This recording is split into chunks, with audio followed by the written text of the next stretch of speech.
అదేవిధంగా ఉపాధి కల్పనలో పర్యాటక శాఖ ఏ విధంగా దూసుకుంటూ ముందుకెళ్తుందో ఆ వివరాలు కూడా అందరికీ ఒక ఫోటో ఎగ్జిబిషన్ రూపంలో తీసుకురాబోతున్నాం. అనేక అంశాలపైన చర్చించుకునే అవకాశం ఎందుకు కల్పిస్తున్నామంటే నాయకత్వం ముందుకు రావాలి. యువతలో ఉన్న ఆ పట్టుదల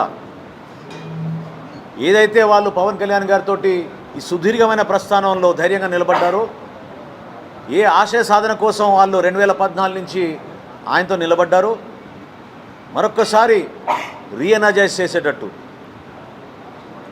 ప్రతి ఒక్కళ్ళలో కూడా ఎమర్జింగ్ లీడర్గా ఒక మార్పు తీసుకురావడం కోసం ఒక ప్రయత్నం జనసేన పార్టీ నిరంతరంగా చేస్తూ వచ్చింది. ఈ సందర్భంగా కూడా దాన్ని ముందు తీసుకొస్తాం.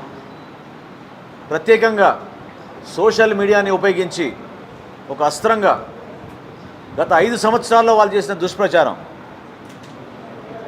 సమాజానికి ఎంత నష్టం కలిగించారో, కుటుంబాల్లో కలహాలు ఏ విధంగా తీసుకొచ్చారో, రాజకీయ లబ్ధి కోసం దిగజారుడు రాజకీయాలు చేసిన విషయాలు కూడా ఖచ్చితంగా ప్రస్తావించి కొత్త చట్టాలు ఏ విధంగా తీసుకొస్తే దీన్ని నివారించగలుగుతామో దానిపైన కూడా లోతుగా సమీక్షిస్తాం.